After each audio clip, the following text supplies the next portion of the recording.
भ्रष्टाचाराचं कुरळ म्हणजे नवी मुंबईतली एपीएमसी बाजार समिती असं नावच प्रचलित झालेलं आहे। उत्पन्नाची बाजू दिवसेंदिवस घसरत चालली आहे, मात्र भ्रष्टाचार दिवसेंदिवस वाढत चाललाय। बाजार समितीचे तिजोरीमध्ये फक्त 10 कोटी रुपये आहेत, परंतु कामं मात्र 100 कोटीची निघत आहेत। याकडे राज्य सरकारचं दुर्लक्ष आहे, तर जे प्रशासन आणि कमिटी मात्र या बाजार समितीला त्याची आर्थिक स्थिती सुधारण्यापेक्षा त्याच्यामध्ये भ्रष्टाचारामध्ये बळ कसं आणखीन जास्त मिळेल याच्या प्रयत्नामध्ये आहे। कमिटीला मात्र या सगळ्या बाजार समितीचा पुनर्विकास हा महत्त्वाचा वाटतोय, मात्र बाजार समितीची दुरावस्था ह्या कमिटीवर दिसत नाही। आज भाजपचे आमदार मंदा म्हात्रे थेट या बाजार समितीमध्ये अचानक भेट दिलेली आहे। बैठक बाजार समितीची होती, त्या बैठकीमध्येच त्यांनी भेट दिलेली आहे। नक्की काय चर्चा झाली आपण त्यांच्याकडून सांगा। बाजार समिती म्हणजे तुम्हाला माहितीच आहे की बाजार समितीचे अनेक भ्रष्टाचार समोर आलेले आहेत। सेस या ठिकाणी सरकारला मिळत नाही आहे, हा सेस दलालांकडून जातो, इथल्या पुढाऱ्यांच्या मागे हा सगळा सेस जातोय।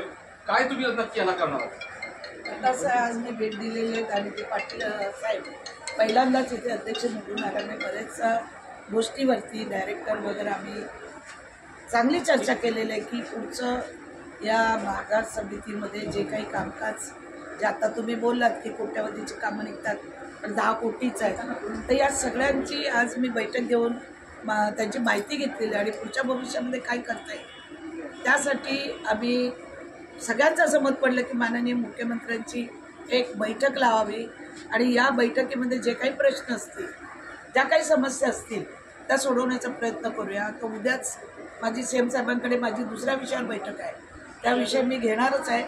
आणि आपण जे भ्रष्टाचाराचं बोलली तर कुठलीही संस्था ज्यावेळी निर्माण होते त्याच्यामध्ये असे प्रकारे चालतच असतात, पण त्याचसाठी आज मी इथे येऊन भेट दिलेली आहे की काही प्रकार मी त्यांच्या निदर्शनास आणलेले आहेत, काही त्यांनी माझ्या निदर्शनात आणलेले आहे। आता मी वॉर्निंग दिलेले आहे की जे रिडेव्हलपमेंट होते ती कोणाची ना कोणाची PMC नेमू नका, चांगला विकासक असेल त्याच्या माध्यमातून विकास करा। कांदा बटाटा मार्केटचा गेल्या 20 वर्ष हा प्रकल्प का रखडला, कोणाचा इंटरेस्ट होता, तर तसं होऊ नये आणि हे काम जलद गतीने पुढे यावं त्यासाठी मी सगळ्यांना विनंती केली आहे। येत्या 15 दिवसामध्ये कोणते विकासक आहेत त्यांना घेऊन मी बैठक करून नुसता विकास झाला पाहिजे असं मत नाही आहे, पण तो विकास होताना तो परिपूर्ण असला पाहिजे यासाठी प्रयत्न आणि ज्या काही अडचणी आहेत आपण म्हटल्याप्रमाणे त्या सगळ्या त्याच्या चर्चा मी डायरेक्टर लोकांशी केलेल्या आहेत आणि नक्कीच त्यात सुधारणा झालेली आपल्याला दिसते। पुनर्विकास हाच एकच मुद्दा फक्त कमिटीसमोर आहे, प्रशासनासमोर आहे, या व्यतिरिक्त दुसरा कोणताच मुद्दा नाही।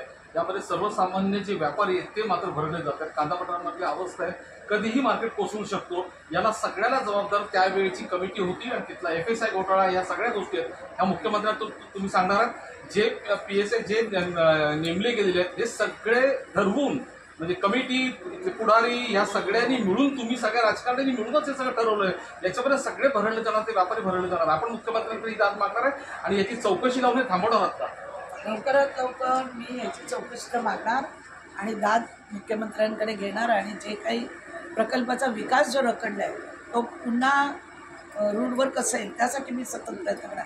पुनर्विकास होणं हे उद्दिष्ट नाही, पण जे लोक सफर करतात त्यांच्यासाठी तर पुनर्विकास होणं गरजेचं आहे। का होऊन नाही दिला हे इतक्या वर्ष सगळ्यांनी आपण पण संशोधन केलं पाहिजे। आता मी आले, मी त्यासाठी पुढे पाऊल उचललेलं आणि निश्चित स्वरूपामध्ये पुनर्विकास हा नाही आहे, पण त्याच्यामध्ये उद्या जर कोणी बरडले जाणार तर म्हातारी मापणी मेले जाणार कोसळलं तर हा सुद्धा विचार दुसरीकडनं करायला पाहिजे आणि तो करूनच मी आज इथे भेट दिलेली आहे। आणि दर 15 दिवसांनी माझ्या पुढच्या यांच्या कुठपर्यंत कामं झाले त्याच्या चौकशीसाठी मी येत राहणार आहे आणि त्यासाठी CM साहेबांनी सांगितलेलं आहे की ते तुम्ही लक्ष द्या आणि ते मी देणार आहे। नक्कीच मुख्यमंत्र्यांच्या आदेशानंतर आज भाजप आमदार मंदा म्हात्रे यांनी APMCला भेट दिली आहे। खरं म्हटलं तर राज्य सरकारचं APMCच्या एकंदरीत कारभाराची संपूर्ण जाणीव राज्य सरकारला